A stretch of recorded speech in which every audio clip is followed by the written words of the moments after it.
From a 95% chance of having a fatal heart attack to just a few years later hiking Mount Kilimanjaro at age 67, you do not want to miss David Madansky's episode where he talks about the 9 golden rules that helped him lose 50 pounds in just 4 months and how he's now helping other people at 70 years old as a phenomenal health coach. You will be so impressed by his knowledge on everything from food labels to fitness. Be sure to tune in and be sure to subscribe.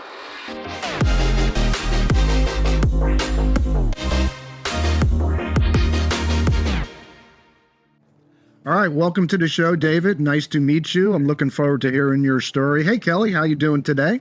Outstanding, Mark. Thanks, David. You're looking awesome as always here. Why don't you, before we dig into this whole story behind David and what he has to share, really cool stuff, why don't you give a formal introduction, tell everybody, our audience, about David and where he came from and where he's at now? Absolutely, yeah. So David was introduced by a mutual friend, Andrew Hall, who we both probably are in the mutual admiration club for. Andrew's a great guy. So David is the founder of Life 42 community, and he's known as the health guy. And you're not going to believe his age when he tells you, but at 61, he was told by his doctor they had a 95% chance of having a fatal, meaning deadly, heart attack. And that was the wake-up call that really sparked a complete transformation. And he dropped 50 pounds in a very short amount of time, about 4 months, and he kept it off. And now at 70, David is helping others to simplify their health, to ditch the gimmicks, to not waste time or money or energy, and just get a new level of vitality. So in 2022, we're going to talk about he hiked Mount Kilimanjaro, and he just has continued to be such an inspiration. So David, we're so thankful to have you here. Oh, thanks for inviting me. I appreciate it to be a guest. So, David, let's dig into this thing, man, because I want to get to the story about what the heck it's like to climb a mountain like that, and we'll get to that. But what led up to your epiphany moment where you, did you feel like not healthy, or was it just a doctor that went out there and said, hey, you're going to be dead, 95% chance, and then you had your epiphany moment and your health shifted? So let's talk about that, because right now, I'm sure there's a lot of listeners or a lot of people watching right now that may be struggling with their health, and maybe what you share might help them take the step forward to change their lives.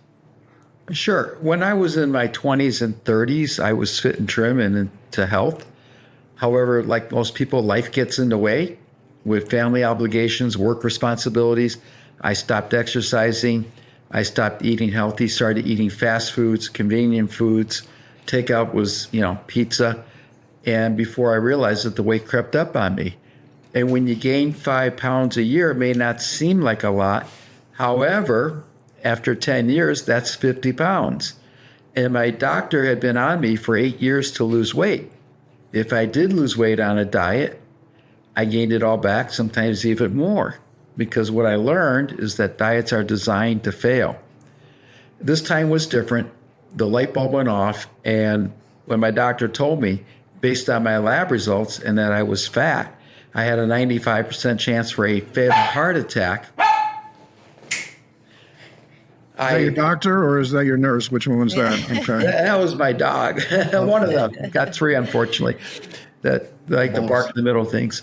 Anyways, I got my wake-up call, and during the next 4 months, as Kelly mentioned, I lost 50 pounds. More importantly, I kept it off. And what I did is I changed my eating habits and lifestyle.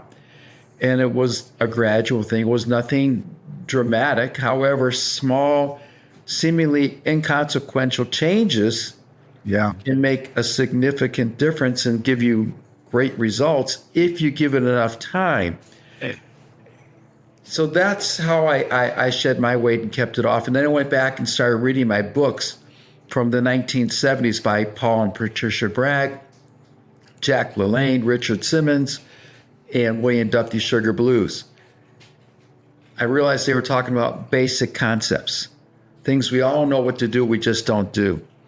Then I started reading books by current authors, and they were talking about their programs, their methods, or their products, and it made it seem like if you didn't invest in their products or programs, you'd fail. I thought, something's wrong. So why do 90% of people who lose weight on a diet gain it all back? Again, diets are temporary, they're extreme, they're hard to stick with, and a lot of them are potentially dangerous. So in doing my research for the books that I've written 5 books, and the most recent one is Jaded Health. I came across what I call the 9 simple golden rules for living a healthy life. And when people hear them, they're like, I know that. Again, I understand you know it. Are you doing it? And most people say no. Then the question is, why aren't you doing what you need to do to be healthy? And if you ask most people what a priority is in their life, they'll tell you, my health. If you watch what they do and how they act and what they eat, it doesn't look like it's a priority to them. So it's not what we can do, it's what we will do. So you made 2 good points. I want to, because I've been in this space of weight loss for 30 years, is this. You mentioned values, and I've developed a term, unconscious structure of values. I think I learned first about it by Dr. DeMartini. He calls it the hierarchy of values, and that's what drives people. So I'm most likely, family, business, everything else was ahead of your health, and it showed in your actions and your lack of actions, and you're fulfilling those. So you're incredibly when you set goals in line with those values, you're a higher probability achieving them. And what happens is anything that's below the top 2 or 3 values, which is probably where your health was, you are looking for external motivation and systems to kind of keep those along. Then all of a sudden, what happens is you have your epiphany, or what I call a cataclysmic event that takes place in your life. You have a pain association. Pain is the best motivator for change. And what it did is it took your health. And I want everybody who's watching or listening to this, when that shift took place, health now became his highest priority. Dave, that was your highest priority. So everything else kind of fell in place because of that mindset shift. What's your thoughts on that? Isn't that kind of way it went down, or am I reaching too much? That was it. That was my entire focus, was what can I do to improve my eating habits. I only started drinking water. I gave up sodas. Never did drink diet sodas, but that's the worst thing you can put in your body. Worst thing in the world. You are right, for sure. Gave up the fruit juices. Apple juice, orange juice are not healthy. It's a marketing gimmick because it takes 4 to 8 medium oranges to make 1 glass of orange juice. And I asked people, would you eat 4 to 8 medium oranges at one time? And most people say no. Well, that's how much sugar you're putting into your body that's been processed without the fiber and other nutrients. Without the fiber, yeah, you nailed it. Yeah, without the fiber, you get the spike in the sugar, sure. Exactly. So again, people think they're eating healthy when they're not. And that was it. And I'm 70. I wake up in the morning without aches and pains. And I know other people who are younger than I am, in their 60s, and they're always complaining about aches and pains. And to me, it's like, if you have those aches and pains and you know that whatever your inflammation is, if you're a type 2 diabetic or a pre-diabetic, that it's preventable and reversible, why wouldn't you do something so that you're not feeling tired, maybe frustrated, maybe embarrassed? That's how I felt before I lost my weight. And it was always an excuse. I'll wait till after the holidays to start my diet. I'll wait till Monday. I'll wait till we get back from vacation. I'll wait till after we go to the restaurant with our friends that I'm going to enjoy, or to the ball game. Whatever. There was always an excuse not to start. Well, I think you made a good point that when you talk about not making the changes, when it's real simple, when the pain of the existing behavior becomes more painful than change, we're going to change. It could take 10, 20, 30, 40 years to get to that point. I've heard Tony Robbins talk about this a zillion times. I'm totally in line with that. So eventually the gnawing pain became a really high pain. I think that, seeing for the first time, oh my God, I'm going to be dead. I do stop smoking programs, and the number one way to stop smoking is a heart attack survivor in clinical studies. So, almost dead. Sometimes that's what it takes to really shift things. At least for me, pain is the thing that moves the needle for me. Some people move better on pleasure and they move better on dopamine production. Some people move better on cortisol and pain production here. Kelly, you want to chime in? Yeah, David, I think so many people can relate to your story. And don't worry about the dog. The dog's totally fine. This is how we roll. We're going to interview the dog next weekend, so we don't care.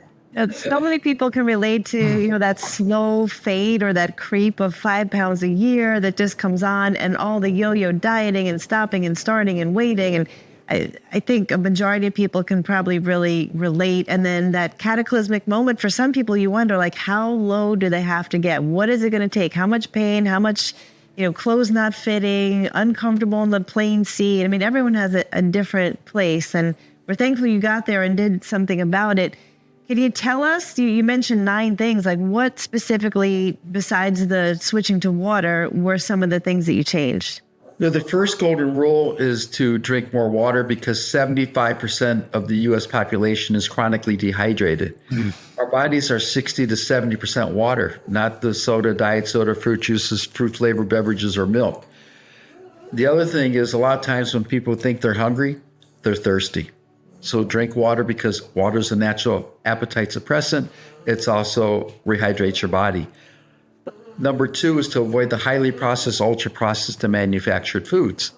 Read labels on packages. And most of the times, people reading the nutritional fact panels incorrectly, they look at the calories, the proteins, the sugars, the salt, the sodium, everything, the fat, everything but the ingredients, which is the very small fine print. And it's in fine print for a very good reason.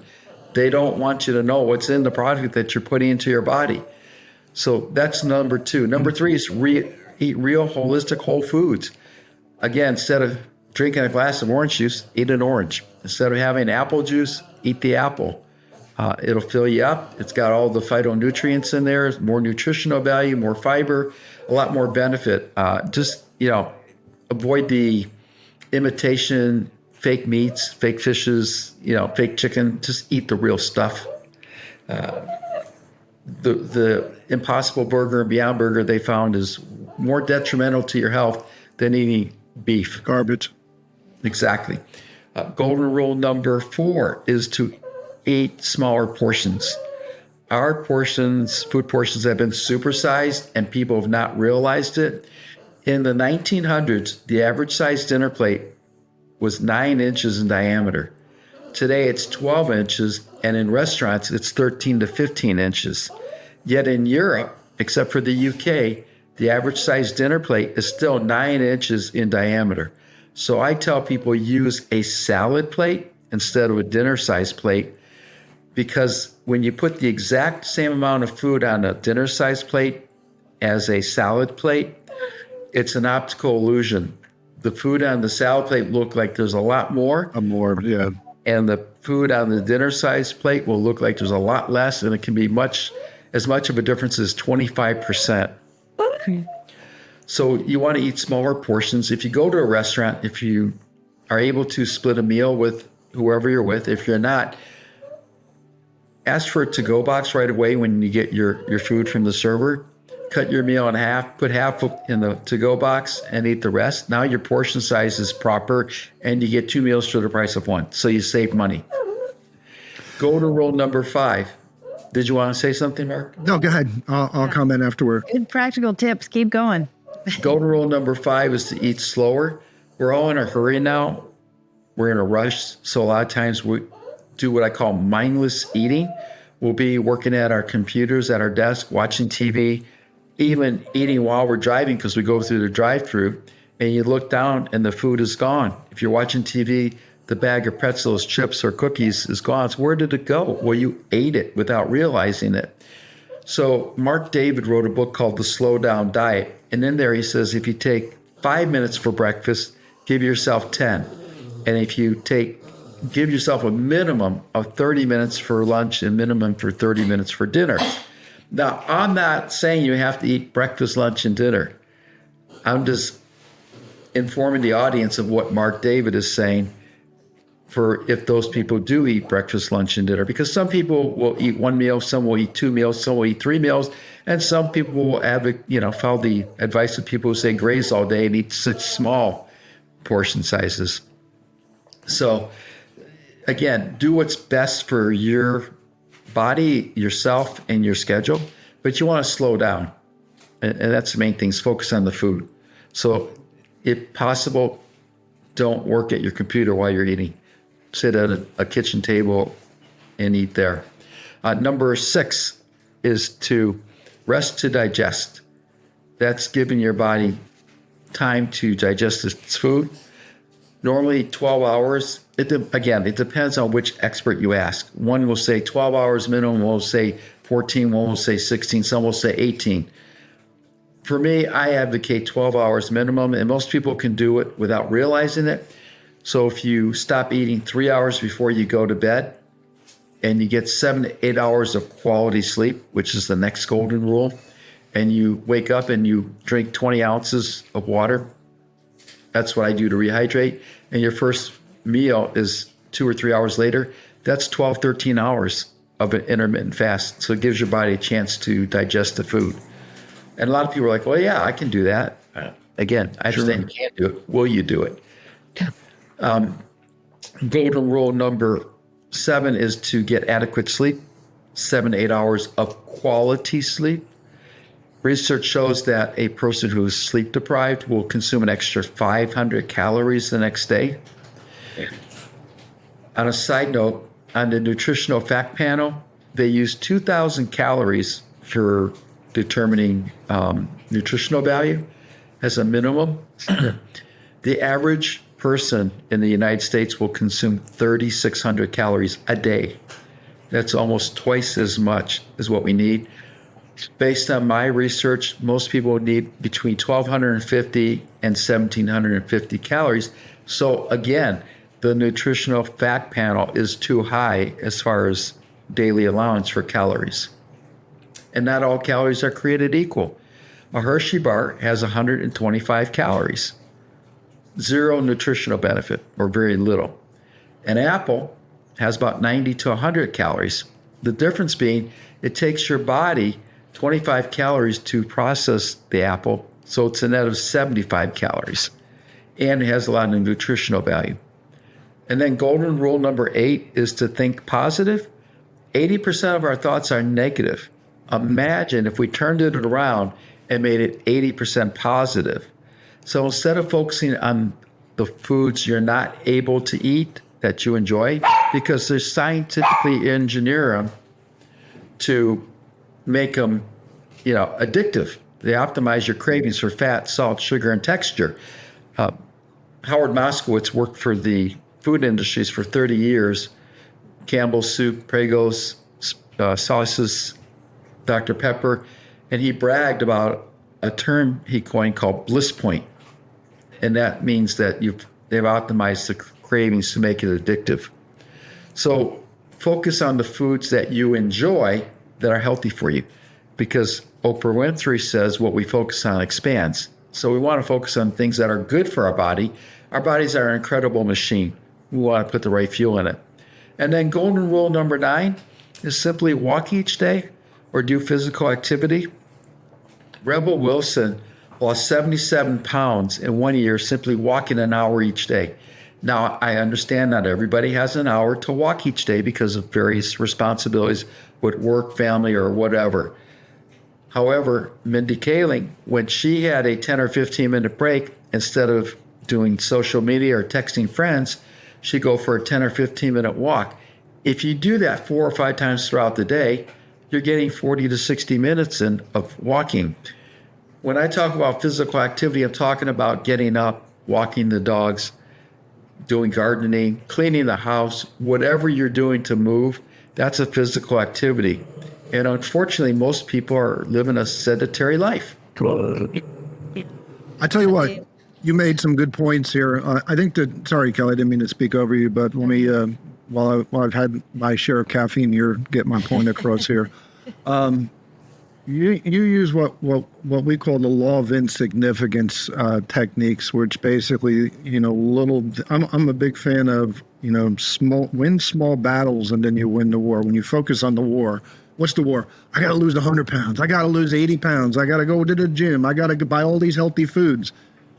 Paralysis sets in because you get overwhelmed with the big picture. But if you focus on small, manageable goals, like you said here, makes a big impact. And most people have heard these before, but hearing them and then hearing them another comment I want to make is you said something about exercise, and most people don't have time for exercise. I believe that's a limiting belief. So here's why. Because 4%, if you work out an hour in the gym, and this is for everybody, if you work out an hour in the gym, that's 4% of your day. Okay, if you work out for an hour. That means you got 96% of your time. Let's say a third is between, working, sleeping, all that stuff. You still got a third of your time doing non-exercise activity, like you said, walking the dog. That dog's going to get a good walk after this, by the way, okay? Housework, yard work, gardening, all that stuff. You could burn 1,000 calories a day and never set foot in a darn gym doing all that stuff. So great point. Simple, but too many people, and I think you said it, it's too many of these gurus, so to speak, try to complicate this thing so that you get overwhelmed so you'll buy their crap. Exactly. And I don't go to the gym for my exercise. I'm blessed. I live 2 miles from the trailhead of the White Tank Mountains and about 15 minutes from the Verado Steps, which are 344 railroad ties they made into steps straight up. So I'm able to do that. It's free. The other thing is I do a lot of physical activity at the house. I have light weights, dumbbells. When people see me, they're like, well, how often do you go to the gym, or how much time do you spend working out? It's like maybe a half an hour a day. Mm-hmm. It doesn't take, like you said, Mark, a lot of time. No, it doesn't take, but the perception is I got to join the gym. I got to exercise. And, the exercise I wouldn't use for weight, I would use for the health benefits, the mind, depression, anxiety, getting, if it's what do they call that? A keystone habit. If exercise is the thing that makes everything else fall in line, then you focus on that. Yeah, that's the keystone habit, the power habit. Mm-hmm. And James Clear also wrote Atomic Habit. Mm-hmm. The keystone habit I refer to a lot in my book because you just change one thing. For example, people who give up sodas or diet sodas and switch to water see significant results. And then they stop craving the sugars. They start, wanting to eat healthier. And when you start shedding the weight, you have more energy. And when you have more energy, then you would be more physically active. You want to be a participator in life as opposed to a spectator. Well, here's the interesting thing. There's studies now showing that if you don't exercise, your body doesn't have a need for energy. So therefore, you don't have energy. And if you do exercise, your body's like, okay, guess what? We got to exercise tomorrow. We better produce a little bit of energy in this body so it has something to do. So now the studies are starting to go in that direction. What's your thoughts on that? Oh, absolutely. And the problem today is people rely on medications. So you go to your doctor, if you're over 60 like I am, they want to put you on statins. Well, why do you want to put me on a statin? Well, you're over 60. Yeah. I don't need it. Well, they recommend it. Who's they? The pharmaceutical companies. Well, of course they're going to recommend it. It's the same thing with the semaglutides and the GLP-1s, and Wegovy and Ozempic. Now the insurance companies are starting to crack down a little bit because it used to be get a note from your doctor saying you're type 2 diabetic and you can get a prescription. Now they're saying, no, before we give you that prescription, we want to see the lab results to show that you are a type 2 diabetic. And that stuff is detrimental to your health. It's only supposed to be temporary. If you go on it, you're going to be on it for life. And the other thing is it creates irreversible, significant damage to your gut and other organs in your body. Why would you want to do that when you can do simple changes? And the whole issue is convenience. People rather pop a pill or inject themselves than put the effort. Well, I think culture definitely puts pressure on that for sure. And, magic pill. And, when somebody weighs, hey, I'm obese. I have all-cause mortality here versus I'm going to have my microbiome messed up. It's an honest trade-off. I think they prescribe it. That's why there's so many side effects to it there. When you look at the microdosing benefits of it, actually, if somebody wants to start it, I just tell them, hey, 2/3 of the people that take that stuff are going to gain their weight back when they stop. Okay. When you incorporate behavior modification with it, you increase the weight loss 280% by incorporating that, and according to JAMA, a Journal of Medical Association there. So, and, people don't realize the trap that, look, everybody was doing the, what do you call those things? The compounds for a while because there was a shortage. The way it works for those of you, listening or watching here, is that if there's a shortage of medications like Ozempic and Wegovy and is it Majuro, or I always pronounce that one wrong, that the FDA allows generic versions to be sold to make up for the shortcomings there. Now, they're completely safe. They come from compound pharmacies. During COVID, I'll give you an example, is Motrin. Children's Motrin was in huge demand, so they allowed generic versions to come out there. So, and they just put the kibosh. I think the 22nd, June 22nd, is the final day of the compound. So everybody's going to be either pushed to the more expensive stuff with even co-payments. As you said, it's like $500 a month, even with a good co-payment. And then when you lose the weight, guess what? They're going to kick you off. Once you're not a diabetic anymore, they're going to be like, get your ass out of here. And then you regain the weight, and then you get more medical issues. So again, the people have asked what their why is. They want to reduce the weight. A lot of people, if you ask them, oh, I have a wedding coming up, I have a high school reunion coming up, that's the reason they're losing weight. And once the event's over, they gain. Event-based weight loss is the worst. You are 100% right. Worst. You'll lose it for the event. You look good, but then, boom, it's going to all go back on. So it's the wrong reason, and it's not the right why. You're 100% right. Very good. So I look at a diet as a sprint. There's a finish line, and once you hit your weight loss goal, you've crossed the finish line. That's where people revert back to old eating habits and gain the weight back. Mm-hmm. If you look at a lifestyle change and consider it as a marathon, then you just keep going, except in this marathon, there's no finish line. Yeah, it's for life. David, I love your 9 golden rules, and I can see why you call them the 9 golden rules. I mean, they're simple, practical things, and I'm going to challenge you to go out and speak to kindergartners, because these are things that, 5, 6, 7-year-olds and up can do. I mean, it's sad that in our 50s, 60s, 70s that people have not grasped things like sleep and drink water and so on.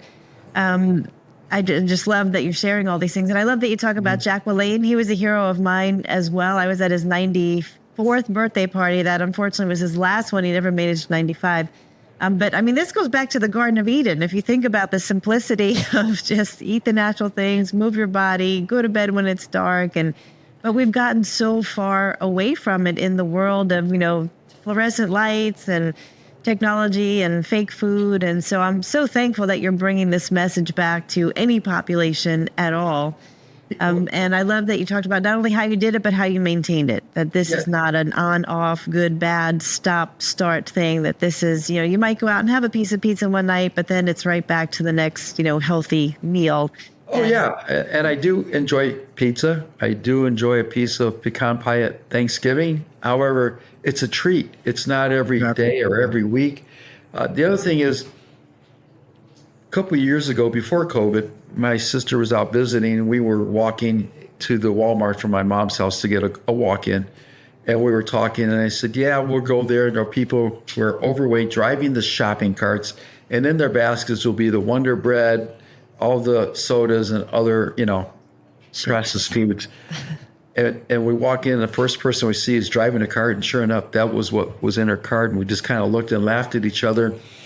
And I think about that because when I was growing up, there was no motorized shopping carts, and people became lazy. Now, I understand some people, a few, may need it because they're unable to walk or whatever, but a lot of times people are driving those things and they don't need to be driving, they should be walking. It's gone even further and gotten worse is that people don't even need to leave their house now to get their groceries. They just order online and it's delivered to them.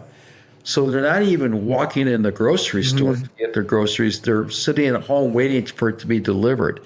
And that's what I'm saying is people are changing their lifestyle for the detriment to their body as opposed to doing simple little things. I saw a post, I don't know if it was on Facebook or LinkedIn, where they show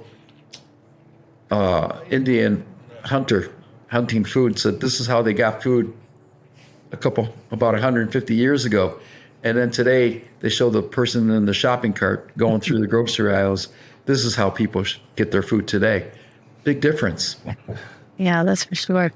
Well, David, we would love to shift gears a little bit and talk about hiking Kilimanjaro at 67 years old. That is no joke. So what did preparing for Kilimanjaro teach you about mindset, about aging, about your potential, and what made you choose that mountain? Blair Singer was offering guided tours as part of a course that he would teach, and he'd go up every July, sometimes twice, and bring 10 people. And then COVID hit, and it was a little bit pricey. And I thought, I'll just go. I don't, and so I started training about a year ahead of time. And I have a little saying on a notebook saying, Kilimanjaro, training never ends. Because it really doesn't, if you think about it. And I was able to, like I said, hike in the White Tank Mountains here. So I go for an hour and a half, 2 hours. I was able to do the stairs at Verado to get different muscles. And it was just a mindset saying, okay, we're going to be hiking 4 or 5 hours a day, which is doable. And then we sleep and we eat. And then we go, it was an 8-day trip. Wow. And it's just a matter of preparing yourself to say, I can do this, and I'm going to do this. And looking at it as an adventure and a challenge as opposed to, oh God, what am I going to do? Why am I doing this? So a good example, there were 6 of us in our group. There were 2 21-year-olds. I was the oldest at 67, and Pete, he was 62. And he said to me, he says, well, I got about 10 years left that I'd be really good. And I said, 10 years, what's wrong? He goes, well, that's the average lifespan. I had a good life. And so, I figured I got 10 years to live. And I said, you got a bad attitude. He goes, what do you mean? I said, I don't look at it that way. I look at it as doing the best I can to improve each day to, improve my health and live longer. I don't care what the average is. I'm just going to keep going. And so attitude is a big factor in how you look at things. And again, Mark made a good point is start slowly. You don't have to go cold turkey on a lot of this stuff. If you're drinking 2 or 3, sodas a day, cut back to 1 or 2, and then eventually substitute and eventually, reduce and eliminate. Make small changes and give it time. What happens is people go to the gym and make a New Year's resolution. I'm going to get healthy and lose weight. And after 3 weeks of going to the gym, eating healthy, the scale hasn't moved. What they don't realize is they're replacing their fat with muscle. So I had a client that went through this, and I said, are you exercising more? And he says, yeah, I'm riding my bike 10 miles a day, and I'm walking, I'm doing this. I said, how are your clothes fitting? He goes, well, they're loose, and people are asking me if I'm losing weight. I said, well, don't go by the scale. The scale's lying. Because muscle and fat weigh the exact same amount. Mm-hmm. The difference is muscle takes up less room. So when you're doing things like Kilimanjaro, it's just an attitude and a mental thing as far as doing it. It's interesting because when we finished, we were having lunch at the base at the bottom, and someone asked, does anybody want to do this again? And in unison, we all said, hell no. However, the further I get away from it, it's like, let's tell my wife, I want to go back when I'm 75 and do this. And she goes, why? She goes, you're not going. She goes, you were miserable. I said, yeah, but it was still an adventure, and I still want to do it. It's a challenge, so it's something to look forward to. The other thing is I met Ann Lorrimore, and she's got the world record for the oldest person at age 89 to hike up Kilimanjaro. So my goal is to beat her record. And I told her that. And she said, good luck. So, hey, David, I want to dive a little more into this. So this is on Wikipedia. It says Mount Kilimanjaro is the highest mountain in Africa. It is the highest freestanding mountain above sea level in the world. It stands at 19,341 feet. So you trained for a year. So was it just hiking? Was there anything else involved in the training for that? Did you do research on training? That's what I want to know. And then number 2, what the heck was it like going up there day by day? I mean, did you hit the point of no return? Did you, how many calories did you eat a day? What did you eat? I want to hear about all this stuff. Not that I'm about to do this crap, so it's not on my bucket list, but I'll live vicariously through you, David. Okay. Those are great questions because people say, well, what's it like there's no way to articulate. It's something you have to experience, and each person is different. So, for example, one of the 21-year-olds got altitude sickness after day 4. He had to go back down. Yeah, that's for real. Yeah. For sure. Oh, yeah. Pete got altitude sickness about an hour, 2 hours into when we were going from base camp to the summit at night. How many levels is, I know there's base camps based on, Mount Everest. I mean, that's probably the one I'm the most familiar with. What's the temperature at each one? What time of the year did you go? All that kind of stuff.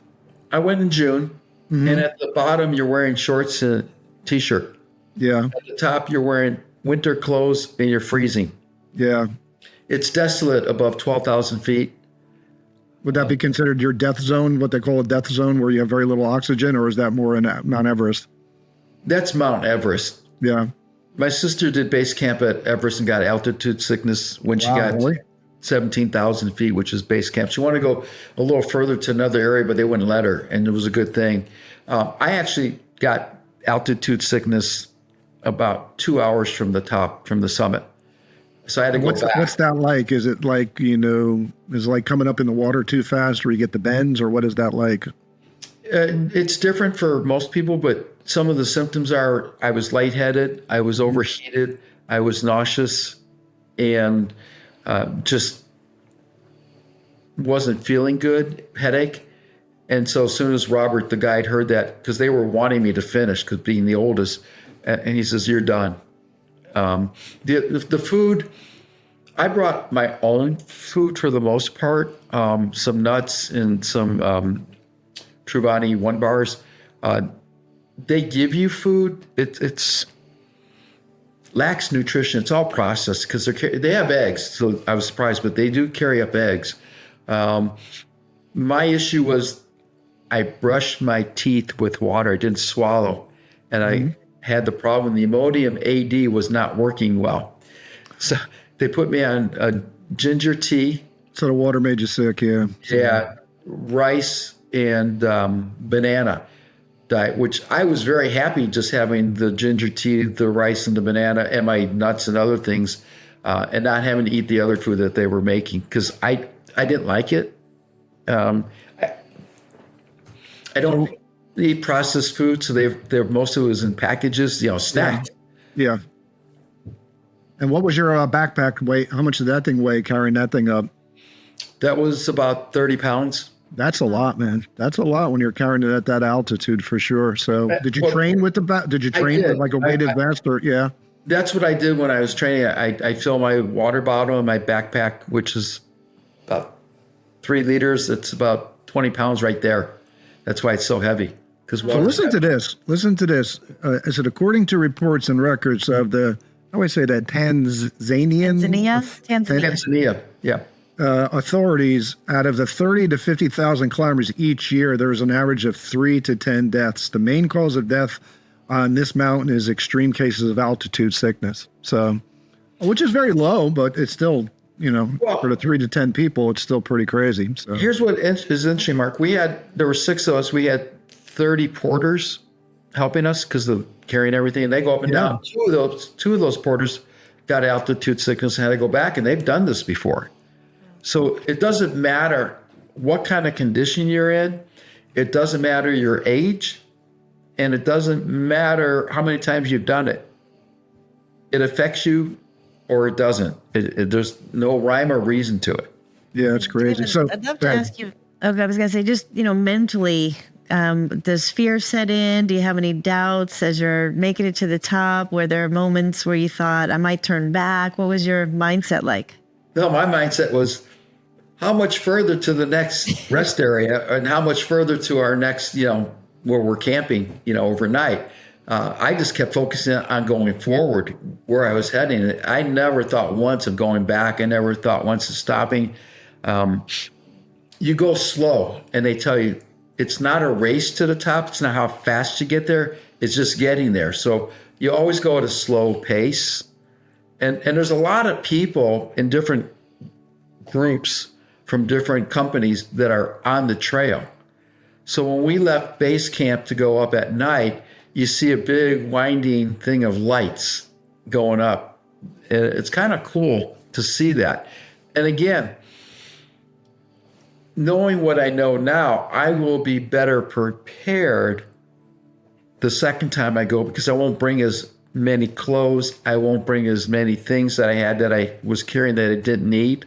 Yeah. Because now I know what I need to get up and what I don't. Have you thought about any other mountains? Chomping at the bit? No, my wife would like to go to Machu Picchu in Peru. Mm-hmm. That sounds good. Yeah. Other than that, no, it's about training. I just do little movements in the morning. It takes about 5 minutes, and I show people them. For me, it's just easy, Sorry. Were you able to sleep at all or no? What was that like? Or were you just exhausted and passed out for a few hours, or what was that kind of like? It depended. Sometimes I was able to sleep. Sometimes I wasn't.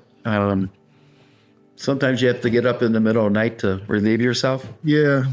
You're drinking a lot of water. They not only encourage, they force you to drink a minimum of 3 liters of water to stay hydrated.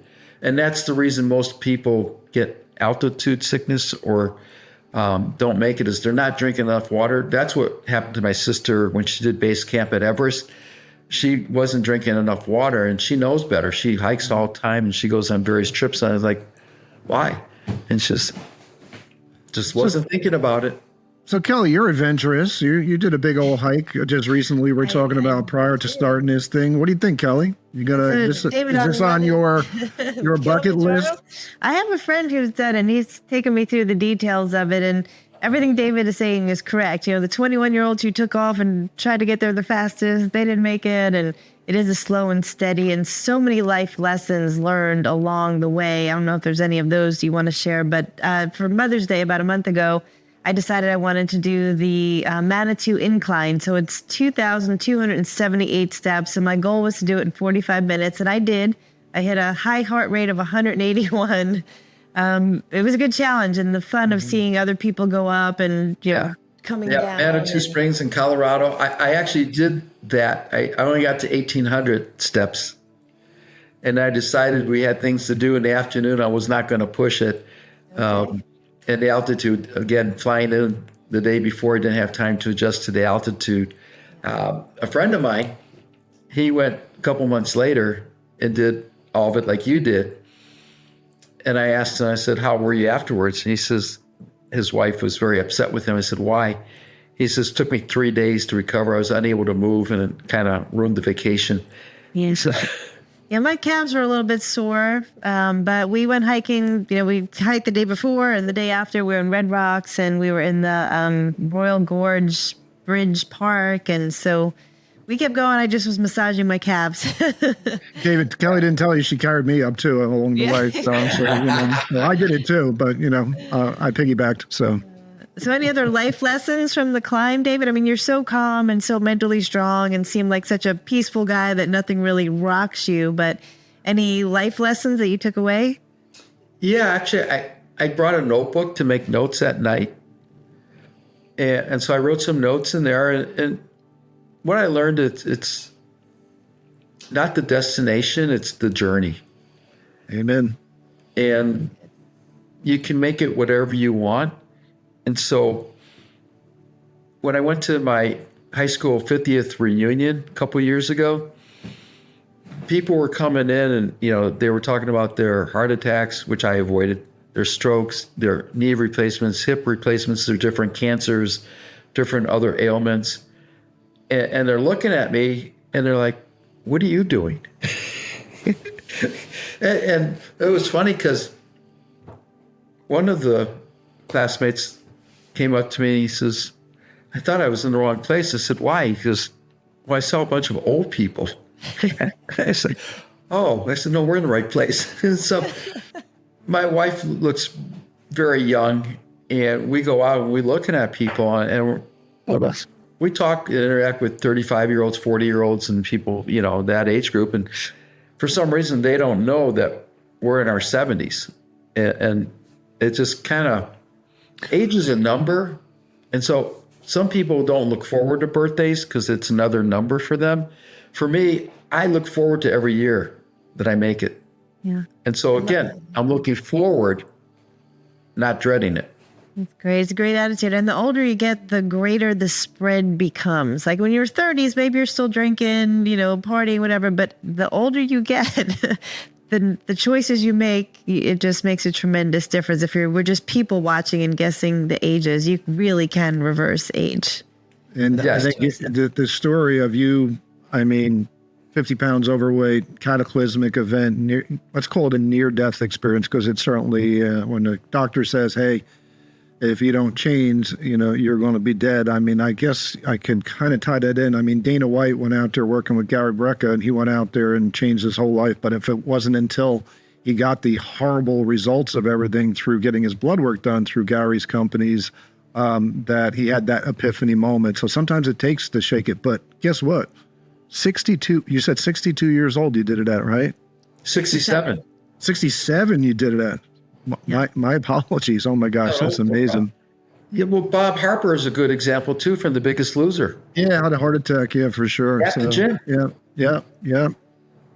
What happened to him? He kind of fell off the earth there. Meanwhile, what's her name is doing 4,000 podcasts. Jillian Michaels. Yeah, she is everywhere, man. So, but she's a talent for sure. She definitely has. And that's the other thing is you can never out exercise a poor diet, because externally you may look fit and trim, but internally you don't know what damage you're doing. So again, 90 to 95% of our weight issues are based on what we put in our body. And exercising and working out is a myth to lose weight. And so what I tell people, exercise and physical activity is extremely important for overall health and fitness. Hyper, it's what you're putting inside your body that's more important. You mentioned about these foods and the processing and everything. Hyper palatable foods are almost 70% of our food supply here. Yes, I'll give you another example. Yeah. I worked at McDonald's in 1972 and 73. And at the time, we were actually peeling potatoes, slicing them, blanching them, and putting in the refrigerator overnight before we would fry them the next day. I was there when they brought in the boxes of frozen French fries. And one of the staff members says, I won't touch that. I said, why? She was ahead of her time. She says, well, think about it. Number one, they have to have chemicals to keep them, when they process them, keep them fresh. And number two, how do you think they keep them from putting a frozen fried hot oil not exploding? And I said, never thought of it. And so, I used to eat McDonald's French fries because they were good and I enjoyed them. But they changed all the food in the late 70s. Yeah, they made, a lot of people don't realize is that the tobacco industry owned a lot of the major food corporations. They own Kraft Foods, Kraft mac and cheese. And they took the technology that got people addicted to cigarettes and applied it towards the foods. So they eventually sold all those off after years, but this is why we have foods that alter the brain chemistry big time. So there is an addiction for sure, but small incremental changes, you can get yourself off of these things. And as you proved, at any age, at any time, you could turn the whole thing around for sure. Yeah, one thing I did not mention, I should.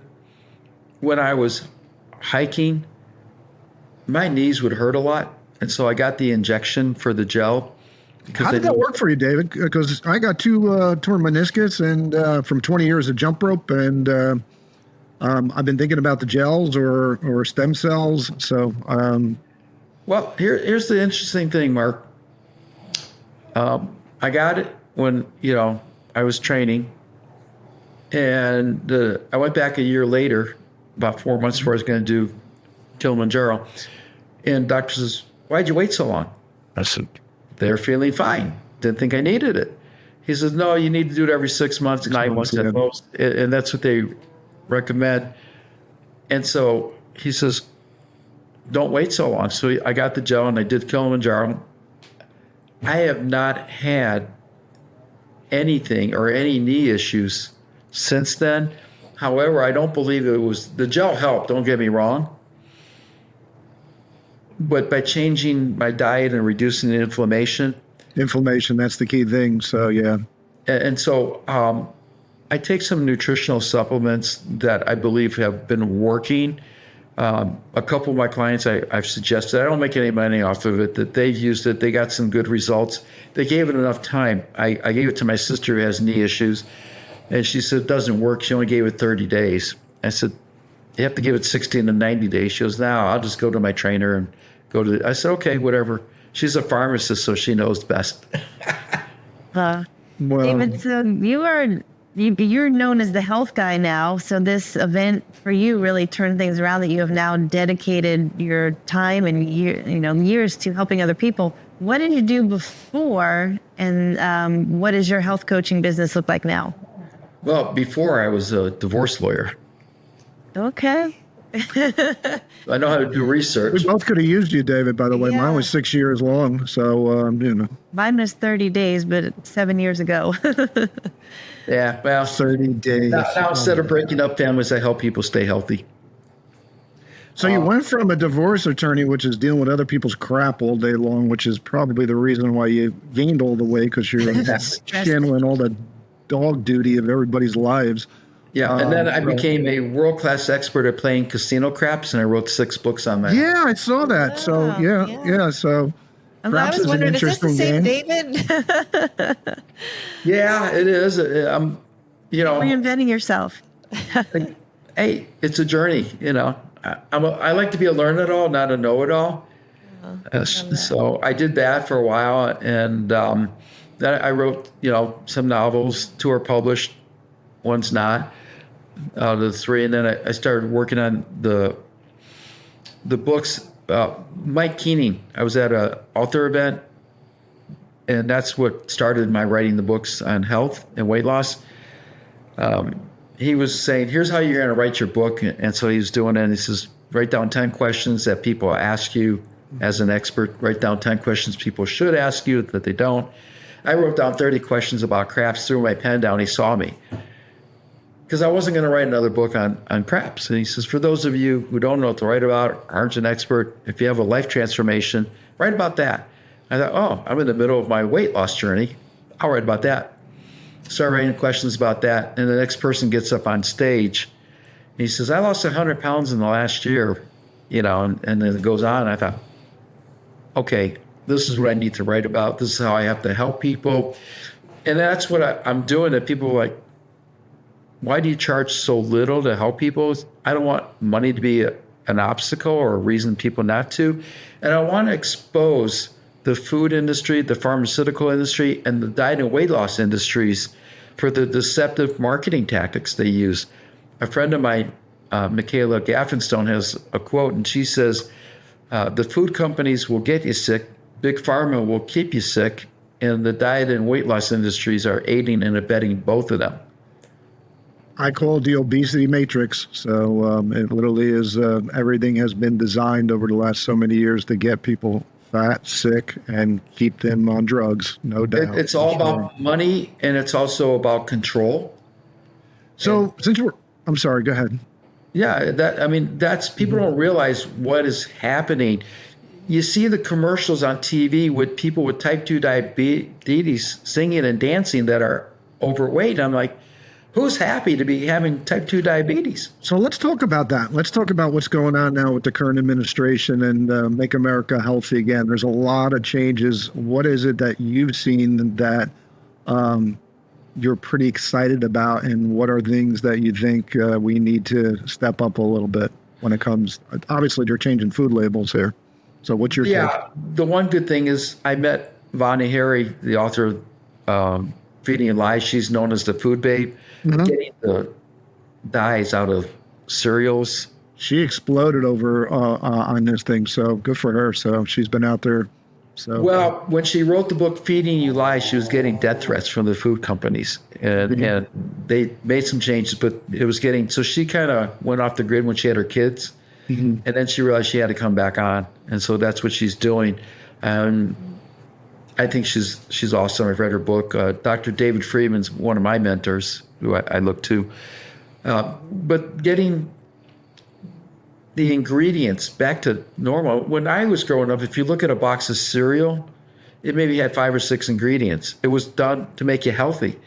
If you look at that same product today, it may have 25 or 30 ingredients. And in Europe, they ban, in China and Canada, they ban those ingredients. So why do they allow it here?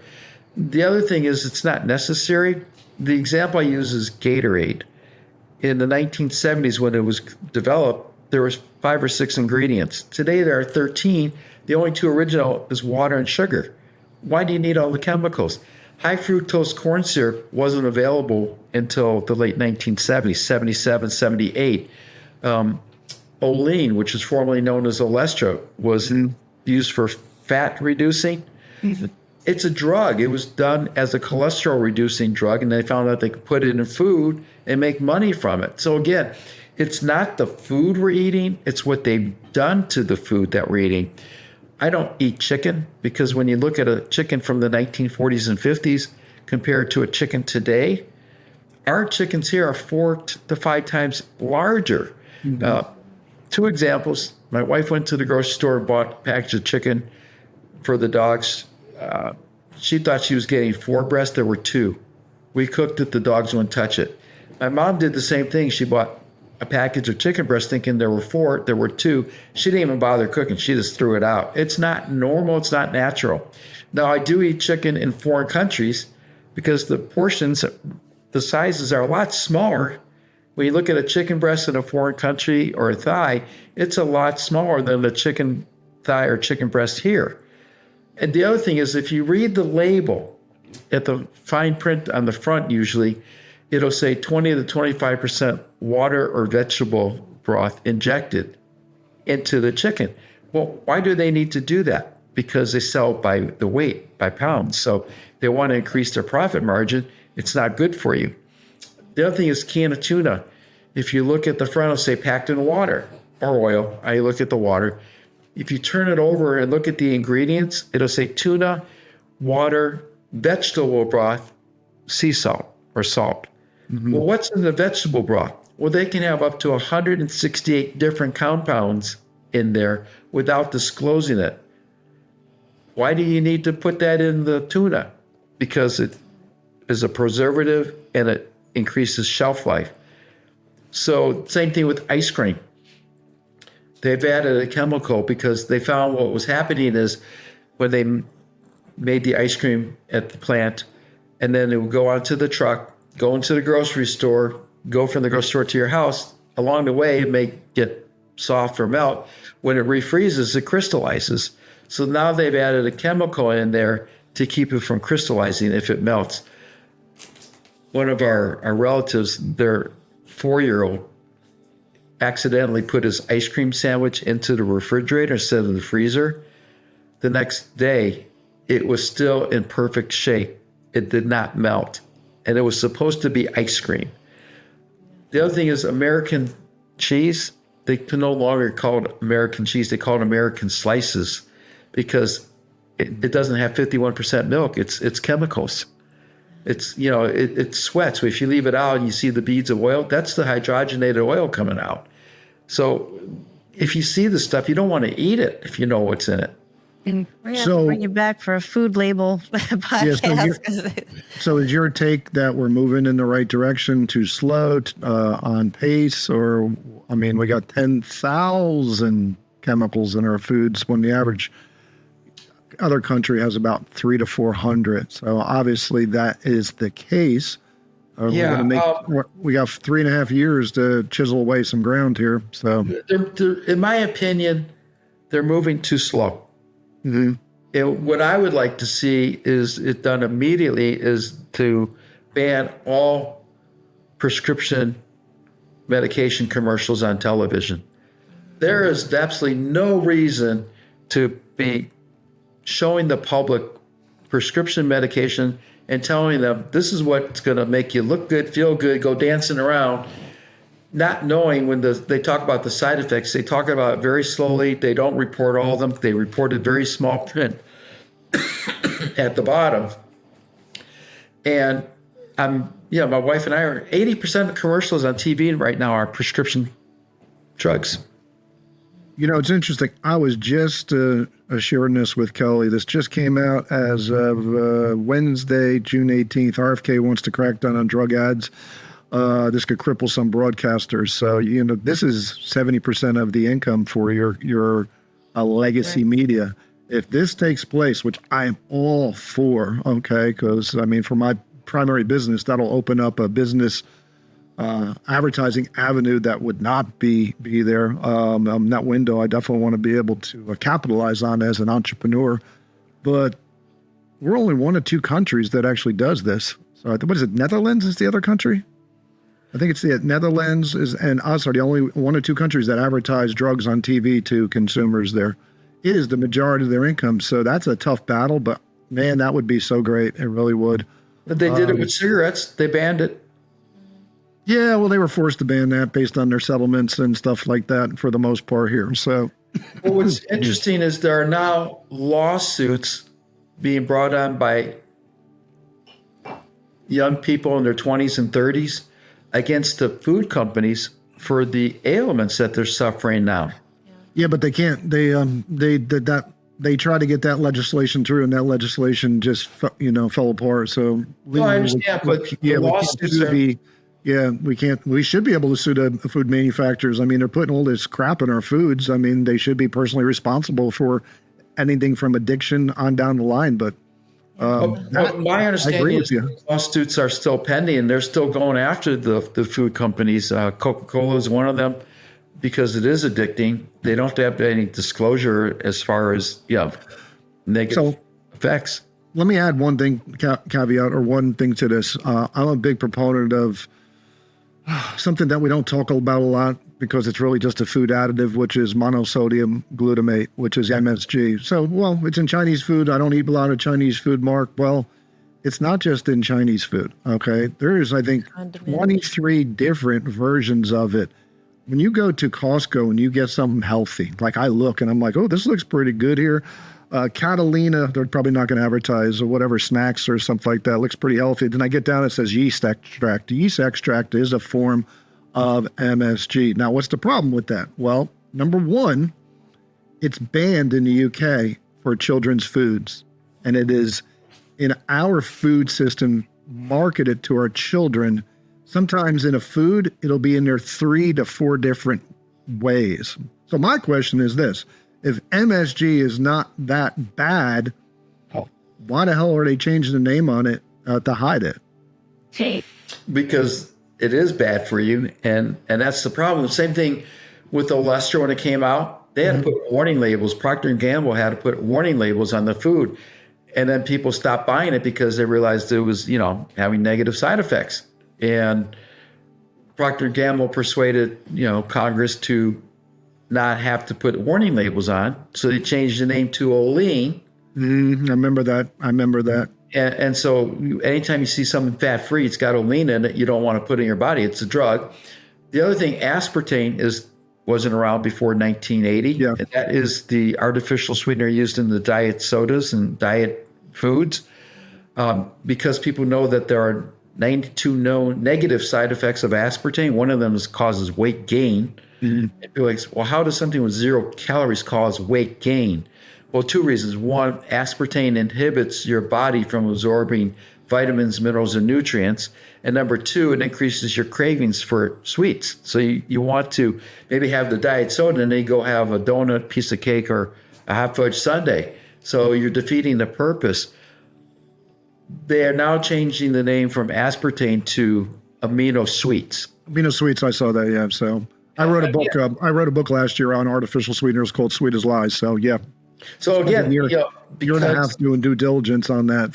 So I totally align with that. They're deceiving the public. They're saying, okay, the public knows this is bad. We're going to change the name and make it sound like it's something good. Yep.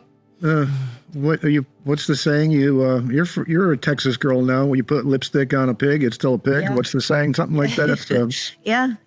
Don't put lipstick on a pig. It's still the same pig.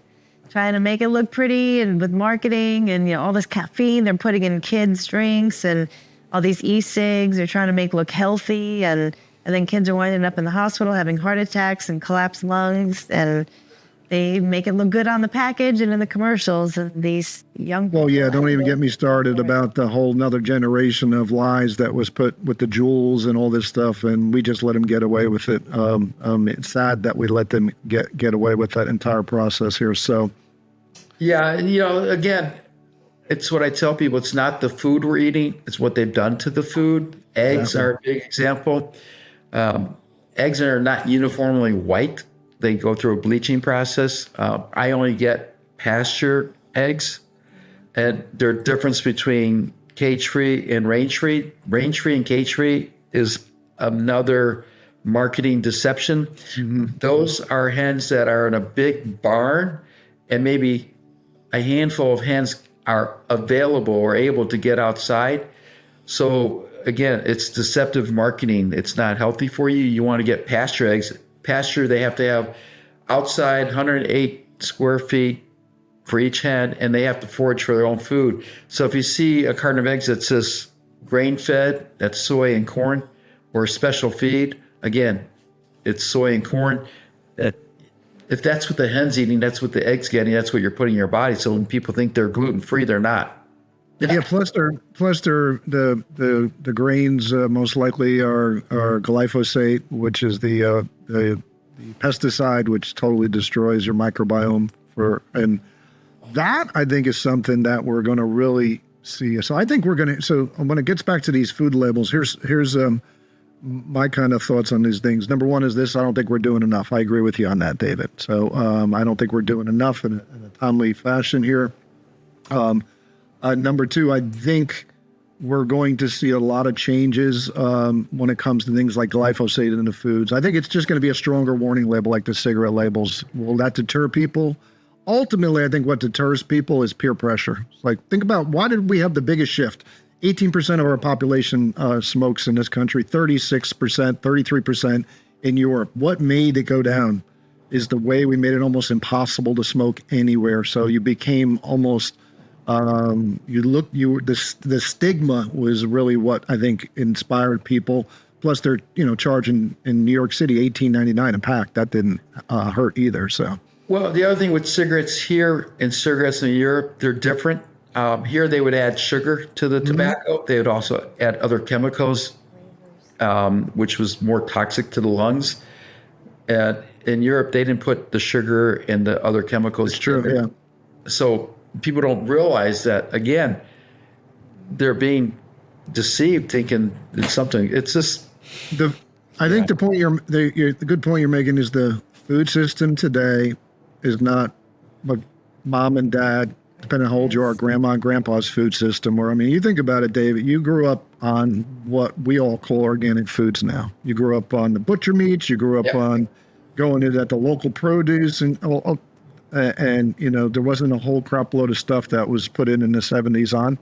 The cigarettes, grandma and grandpa's cigarettes were a lot different than the cigarettes today. So ultimately they're hijacking things. So what do? Well, we put our head in the sand, or we deal with it proactively and make small incremental changes. Or like you go to your doctor says, guess what, man, you don't change, you're going to be dead tomorrow. And boom, everything shifts. So yeah. I love your story, man. I love the story of the climbing the 19,000-foot mountain. I mean, I get so inspired listening to a crop like this. So Kelly knows this. I love these stories. So it's great. Yeah, we got to see again. Mark, and Kelly, you said it the best way. You're not climbing 19,300 and whatever feet in one day. Kelly, you did the. Come on, Kelly, you could do this. Yeah. The steps in one day. If you did Kilimanjaro, you wouldn't be doing that much in one day. So you have to get all the shots to go to Africa, because that's kind of the thing that keeps me from going there. Is I don't want to get all the injections. No blow dryers, no hair, no makeup. I mean, are you kidding? About that? No shower. No shower for 8 days. Like vaccines. I have friends who have gone to Africa. Yeah, you got to get all those shots, and I don't want to get any of that crap. So they need all the vaccines and shots. No, didn't take any. Okay. The only shot I had to get was for yellow fever. Really?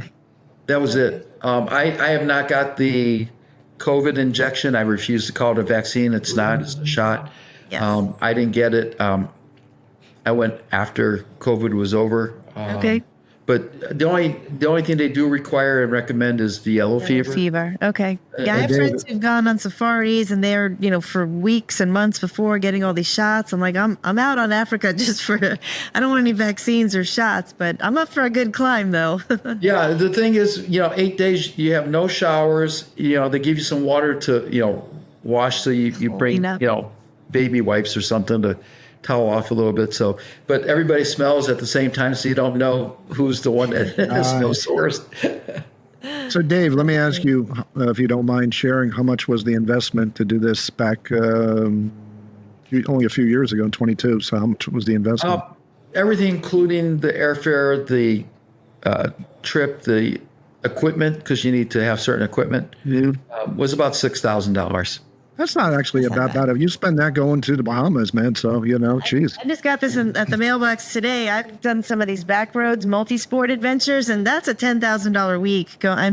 It is nice. It's a good time. It's not Kilimanjaro. It's a little bit bougie, but I will do these. They're multi-sport adventures where you're hiking, biking, whitewater rafting, climbing, kayaking. So they're just organized and beautiful, but you're dropping 10,000 easy. Yeah, no, 6,000, that's what it was well worth it. Again, I'd like to go back and do it again when I'm 75. My wife's like, no. I said, we'll see. So no sense in arguing now. I got a few more years to go. So.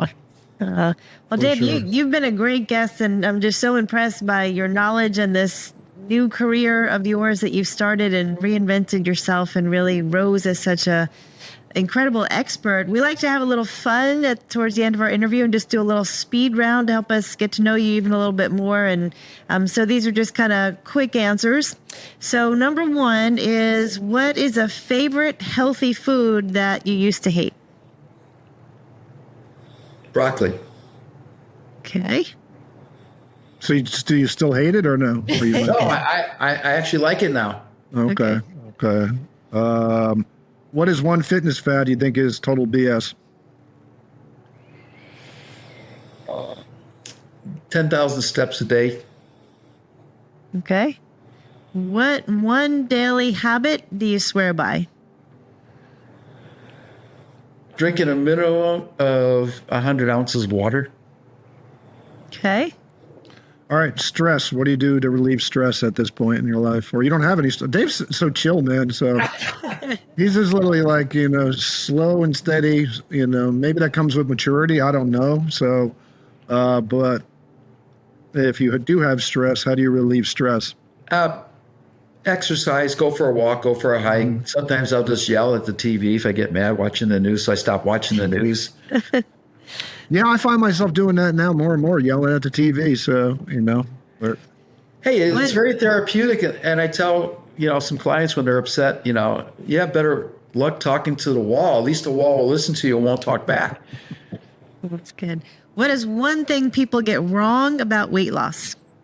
They think they need to count calories. They think they need to exercise more. They think they need to go on a diet. Okay. gotcha. Most inspiring book you've ever read? Traveler's Gift by Andy Andrews. Changed my life. What was the name of the book? The Traveler's Gift. I've got it. It's on my shelf. Good one. That's new to me, so I will look into that. Definitely worth reading. Like I said, it changed my life. So is there another mountain you're going to climb before your next Kilimanjaro? No, just the white tanks here. Okay. It's beautiful. It's only 3,000 feet high, so. All right, what is a simple indulgence or cheat food, or I think you said pizza. Is there anything else besides pizza? Yeah, I have some ice cream from Handel's Ice Cream Parlor once every 2 or 3 months. Fresh ice cream, that's the best. Yeah, gelato. When my wife and I went to Italy, we had croissants, we had gelato, we had pasta, we had pizza there. Never gained an ounce because all their food is fresh. And when people say it's different there than here, yes, it is. We go to foreign countries. I'll enjoy their desserts because they don't make it the same way they make it here. Somebody should do a show and take 10 people from the States and just ship them to Italy and just say, hey, just eat. Yeah. And they'll lose weight. I'll go. Yeah. I volunteer. No, you're already in shape. This is the biggest Italy loser. That's what this is. Okay. So we can go there as chaperones. Dave, you can come with us, man. So, okay. Let's So go. literally, I had a speaker of mine whose daughter went to Italy earlier this year. She lost 9 pounds. She went to the doctor. What's the matter? Am I sick? No, you're eating non-crap. And you're walking nomadic walking. everywhere. Yeah. We walked everywhere. Yeah. Dave, if you could pick one forever, coffee, cold plunge, or cardio? I like my coffee. You forgot the other C. What's that? Craps. Crabs. your gambling games. Coffee, no. cold plunge, cardio, or craps. So, I love craps, by the way. So maybe you could teach me how to not lose all my money next time I I can go. do that. I can do that. It's the only game I like when I gamble, and I don't gamble much, but I love sitting at a craps table when there's action. Man, it's just fun. So coffee, black coffee, is there a brand you like?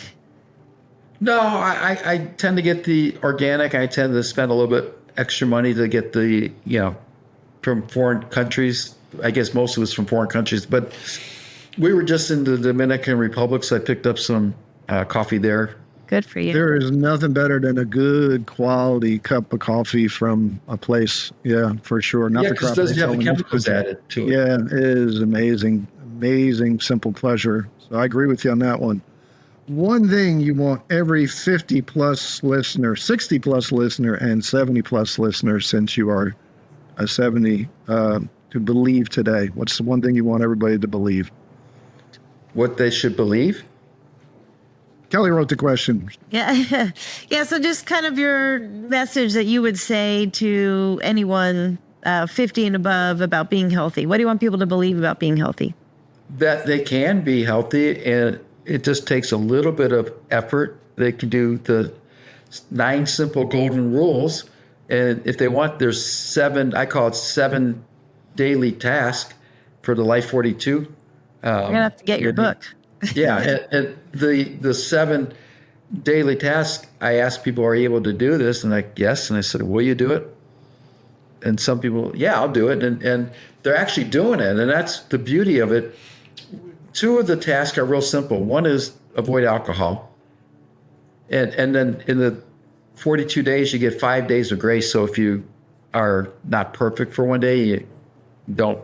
So if you go on vacation, you want to have a glass of wine, you can enjoy a glass of wine. And I do.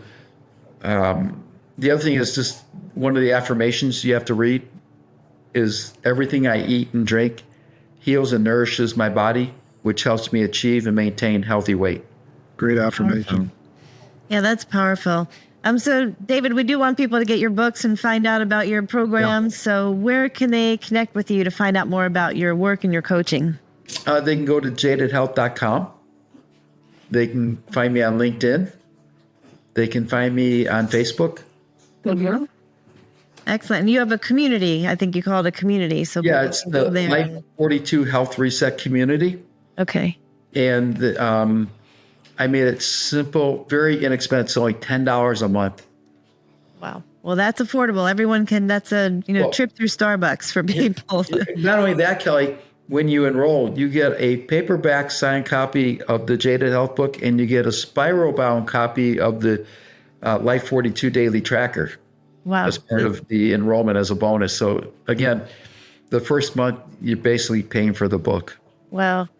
Well, David, you are proof that it is never too late to rewrite your story, and you're proof of what's possible when you do what matters. And to the people out there who maybe have felt stuck or tired or hopeless, or the health is declining, we hope today's episode inspires you. We hope you get in touch with David and take that next step. And you don't have to climb Mount Kilimanjaro, but you do have to keep climbing forward to be your best self. Yeah, one quick note on that, grandparents, be able to get down on the ground and play with the grandkids as opposed to watching. That's the thing about being a participator in life as opposed to a spectator. Yes. That's definitely a big why. You hear a lot more and more and more as we start getting older and older. People want to be able to do that for sure. Yeah, the sad thing also, one other note is the younger generation is not expected to live as long as we are. Well, with Ozempic, maybe they will. Who knows? That will shorten their lifespan. Yeah. For sure. For Goodness, sure. yes. Well, thank David, you so again, much. you're an incredible inspiration, and we do want people to go and check out all the things that you're doing as well. So, Jaded Health, check out David and all the great things that he's doing at a price that anyone can afford. So, thanks for all you're doing to contribute to helping people live healthier lives at 50 and beyond. Thanks, David, man. Great job today. You definitely walked the walk and talked the talk for sure. For everybody who joined us today, hopefully you got something out of this you could apply to your life and live a healthier lifestyle. Thank you for your time and your attention, your two greatest resources, and we will see you on the next episode. Thanks.